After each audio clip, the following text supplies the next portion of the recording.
Good morning ma'am. Good morning बच्चों, कैसे हो आप सब? बढ़िया मैम। ओके, मेरा नाम खुशप्रीत कौर है। अभी मैं आप सबके नाम पूछूंगी, ठीक है? Okay ma'am. आपका नाम बताओ। आपका नाम बताओ। ओके, आपका नाम बताओ। ओके, आपका नाम बताओ। ओके, आपका नाम बताओ। ओके, आपका नाम बताओ। ओके, ठीक है। तो चलो, आज मैं आपको क्रिया करवाऊंगी, ठीक है? Okay ma'am. आपको क्रिया करना अच्छा लगता है? Yes ma'am. ओके, तो मैं आज आपको क्रिया करवाऊंगी। वह एक कहानी है, ठीक है? Okay ma'am. क्रिया का नाम है, जो कहानी है उसका नाम है चींटी और कबूतर। क्या नाम है? चींटी और कबूतर। चलो, तो कहानी स्टार्ट करें? Yes ma'am.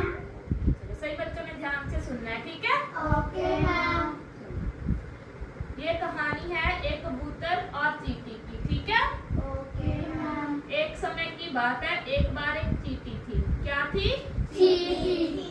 वह गर्मियों के दिनों में बहुत प्यासी थी। वह अपनी प्यास बुझाने के लिए एक नदी के पास पहुंची। कहाँ पहुंची? नदी के पास। वह पानी पीने के लिए सीधे नदी में नहीं जा सकती थी, इसलिए वह एक पत्थर पर चढ़ गई। लेकिन जैसे ही उसने पानी पीने की कोशिश करी, वह नदी में जा गिरी। नदी के किनारे एक पेड़ था। पेड़ पर एक कबूतर बैठा था। क्या बैठा था पेड़ पर? कबूतर। ओके, उसने चींटी को जान बचाने के लिए उसकी वहां से एक पत्ता गिरा दिया। क्या गिरा दिया? पत्ता। ओके, उसने चींटी को बचाने की कोशिश की। कबूतर ने एक पत्ता वहां से गिरा दिया। चींटी उस पत्ते पर चढ़ गई। थोड़ी देर के बाद पत्ता तैरता हुआ नदी के किनारे आ गया। चींटी ने पत्ते से छलांग लगाई और जमीन पर वापस आ गई, ठीक है? चींटी ने फिर पेड़ की ओर देखा और कबूतर का धन्यवाद किया। क्या किया? धन्यवाद। ओके। इस घटना के कुछ दिन बाद एक दिन एक शिकारी नदी के पास पहुंचा। उसने कबूतर के घोंसले के नजदीक एक जाल बिछा दिया और उसने दाना डाल दिया। और फिर थोड़ी देर बाद छुपकर वहां देखने लगा। वह उम्मीद करने लगा कि कबूतर जाल में फंस जाएगा। कबूतर ने दाना खाने के लिए वहां पहुंचा और जाल में फंस गया। शिकारी कबूतर को लेकर ही जा रहा था कि चींटी ने यह देख लिया। तो शिकारी के पैर पर चींटी ने जोर से काट लिया। तभी शिकारी अपने पैर को सिहारने लगा, ठीक है? और तभी कबूतर उसके जाल से बच गया और उड़ गया।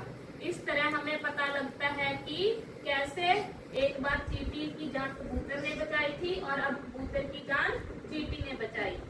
इसलिए हमें यह सीखने को मिलता है इस कहानी से कि हमें कभी भी किसी की हमेशा मदद करनी चाहिए। कभी भी किसी की मदद करने से पीछे नहीं हटना चाहिए। इस कहानी से हमें क्या शिक्षा मिलती है कि हमें हमेशा किसी की भी मुसीबत में मदद करनी चाहिए। क्या शिक्षा मिलती है? किसी भी मुसीबत में मदद करनी चाहिए। आप सभी को यह कहानी अच्छी लगी? Yes ma'am. आप सभी को यह कहानी अच्छे समझ में आई? Yes ma'am. ओके, तो मैं आपको इस कहानी के कुछ प्रश्न पूछूं? Yes ma'am. तो बताओ, इस कहानी से हमें क्या शिक्षा मिलती है? हमें शिक्षा मिलती है कि दूसरों की मदद करनी चाहिए। ओके, आप बताओ, हमें क्या शिक्षा मिलती है इस कहानी से? कि हमें दूसरों की मदद करनी चाहिए। आप सभी को यह कहानी समझ में आई अच्छे से? Yes ma'am. ओके, तो सभी बच्चों ने बहुत अच्छी कहानी सुनी। सभी बच्चे अपने अपने लिए क्लैपिंग करो।